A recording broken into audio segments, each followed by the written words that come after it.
Hello Rebel and welcome back to my life. Today I want to introduce you to someone. This is Peldin. She's a wood elf monk, and I love her. So Peldin is a character that I've been playing in a D&D campaign for like 8 months, which makes her the longest running character I've ever had in D&D. I played a couple of campaigns when I was a kid and some more as an adult, but this one that I'm in right now, that I complained about in a video a couple of days ago, not being able to play in right now during the lockdown, this is the longest campaign I've ever been a part of. So like I've really gotten to experience the joys of like growing up with a character and seeing them evolve and change and go through a bunch of different circumstances and, you know, like have their worldview challenged. One other cool thing about Peldin being in such a long-running campaign is that I'm actually able to get new updated models for her as she advances in level. So this that I've showed you already is just like very basic for her level 1, no extravagant clothes or gear or anything like that. This mini that I showed you in a D&D video a while ago is her at level 5. She's got a cool new staff, a magical cloak, some other accessories, and she's just like a little bit more badass. And I've already got a level 10 miniature planned out for her with more accessories, actual stuff that she's found and magical items she's using in the campaign, and I'll finalize that and order it when she actually reaches level 10 and then replace the mini that I'm using in the campaign. It's just a cool little like visual update as it goes along. I really like Peldin and this campaign, so I like it a lot. She is a wood elf, +1 wisdom for the win, and she's a monk who follows the path of tranquility. Now that's not technically an official rule set. That is unearthed arcana, which means that it's like official adjacent, but it's not really like in the rule books yet. But when I saw the unearthed arcana entry on Path of Tranquility, I knew I wanted to play it. It's basically a monk who has like a paladin's lay on hand ability and other things like that. The whole monk archetype is based around teaching peace and tranquility, not necessarily pacifism, but protection in general. Because sometimes to protect people, you can't be a pacifist. You have to get active and get your hands a little bruised. For instance, maybe you have to stun a boss in a boss fight, like 4 or 5 times in a single round of combat. So a couple things about Peldin. One, she's pretty tall. She's 6'4", which is my height in real life. And when most people meet me in real life, they're like, wow, you're taller than I thought you were. She's also pretty shredded. Like you can see she's got a little bit of arm going on there. I'm not sure how well you can see it, but she's got some abs going on. But it's more like a lean musculature. She's not like, you know, super jacked. She's a dex-based monk, okay? Like no question. As for like her personality, her dump stat is intelligence. I think it's an 8 in one campaign and a 7 in the other campaign. And so I basically play her like a caricature of a female Keanu Reeves. Keanu Reeves actually comes off like a really smart and wonderful guy, but he does have a caricature based off of his common movie personality of being very like, whoa. And that's Peldin. That's Peldin. Whoa. While at the same time being like very wise about like the ways of the world and the way things should work and people should be and insight into other people's characters, but just sort of also awestruck by everything. But what I really love about Peldin is her backstory and what I'm trying to explore with it. Now, not every D&D character needs a complicated backstory or needs to like explore story or themes. I've played lots of characters that are just wish fulfillment barbarians where I get to Hulk smash everything. And not every D&D character needs a tragic backstory. Peldin doesn't have one. Both of her parents are very much alive and very much love her, and she loves them, even if they have some fundamental disagreements, which gets into backstory specifics, so we'll get to that in a sec. But when I came up with Peldin, a big topic, theme, subject, whatever you want to call it, that featured heavily into her background and which I'm really trying to like bring out as the campaign goes on, is the whole subject of proselytizing. And just in case you got thrown off by me chucking an SAT question word at you in the middle of a YouTube video, proselytizing basically just means like trying to convince somebody to come over to your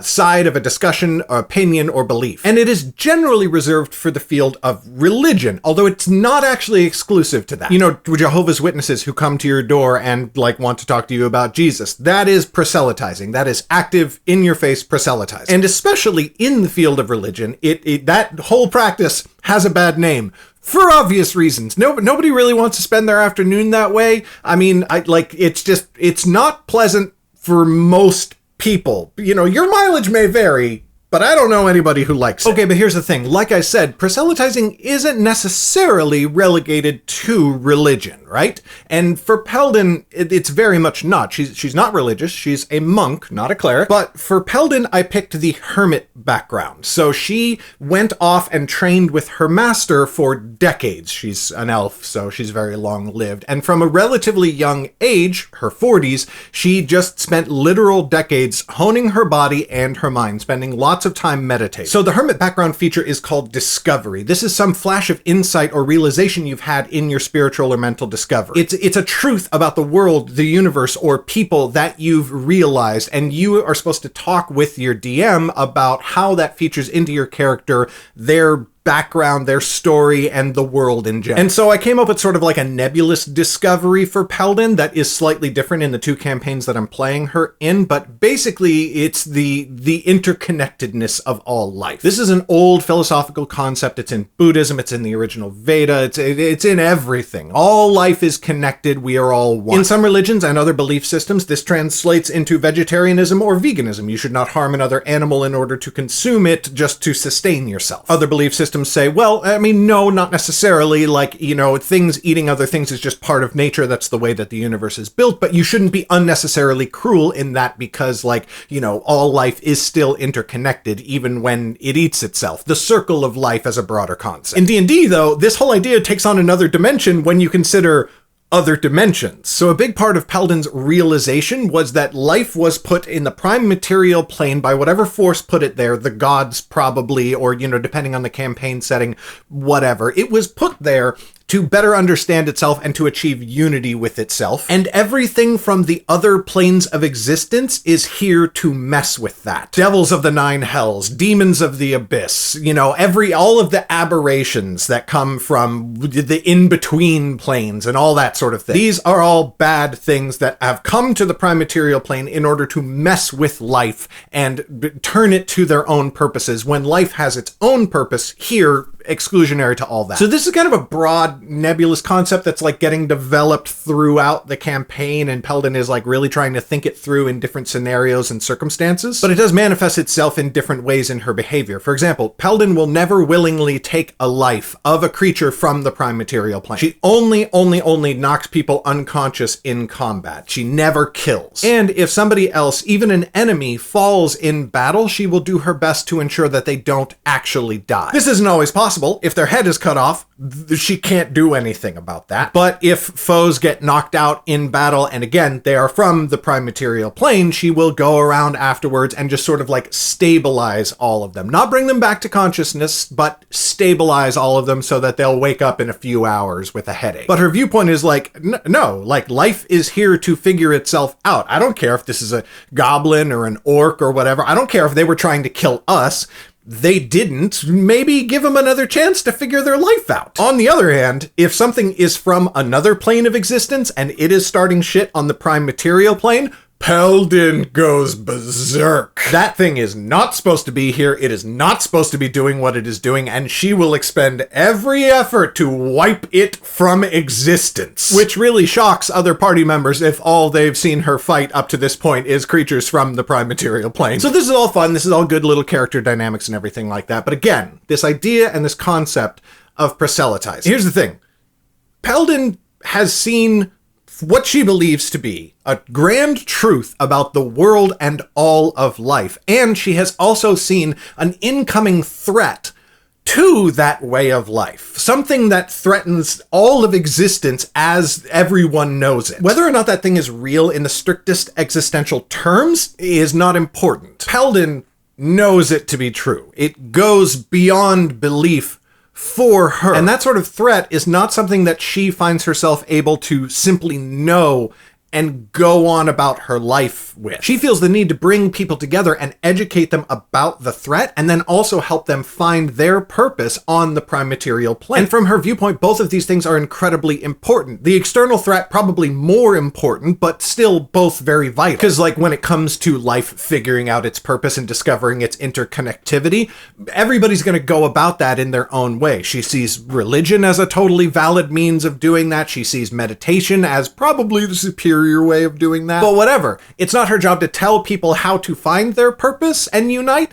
It's her job to make sure that they can by making sure that they're alive and that nothing else is going to come in from outside and wreck them. But as you can imagine, a lot of people see her as kind of a Jehovah's Witness, and that's a difficult place for her to be in. She knows something is true, but she can't prove it, but nobody else can disprove it either, especially because in the context of D&D, she's right. That's what the other planes constantly try to do. Come in and screw with the prime material plane. So how do you deal with that situation where you know something is right and you know it's important that people act in a certain way, but you can't necessarily convince them to see the correctness of it? Now, I want to jump back a little bit and say again that you're probably thinking of this in terms of religion and an analogy for religious, attempts to convert people, but it's really not relegated to that. This is a lot of political discussion that happens today. We believe certain things to be true. In fact, a lot of the time we know it to be true based on facts, data, and evidence, but the facts, data, and evidence don't support ideas as 100% as we wish they did. Just as one small example of what I'm talking about here, and please understand this is a general analogy and so is limited in scope, and I also can't get into it in too much detail, but leftists know and have a lot of data to prove and back up that democratic socialisms across the world are doing really good things for people and would be a tremendous improvement to societies like America. But the data isn't ironclad because there are examples of things going wrong in general. And also, we are basing an idea off of what we've seen before, and we don't know 100% how it's going to play out in America. Are we like 99% sure that it's going to be better than the current situation? Yes. Do I personally think we should give it a shot? Of course! But none of these things are ever 100% predictable and provable all the time, always. And there is the unfortunate fact that even when something is definitely true, 100% provable, and rooted in nothing but science and data,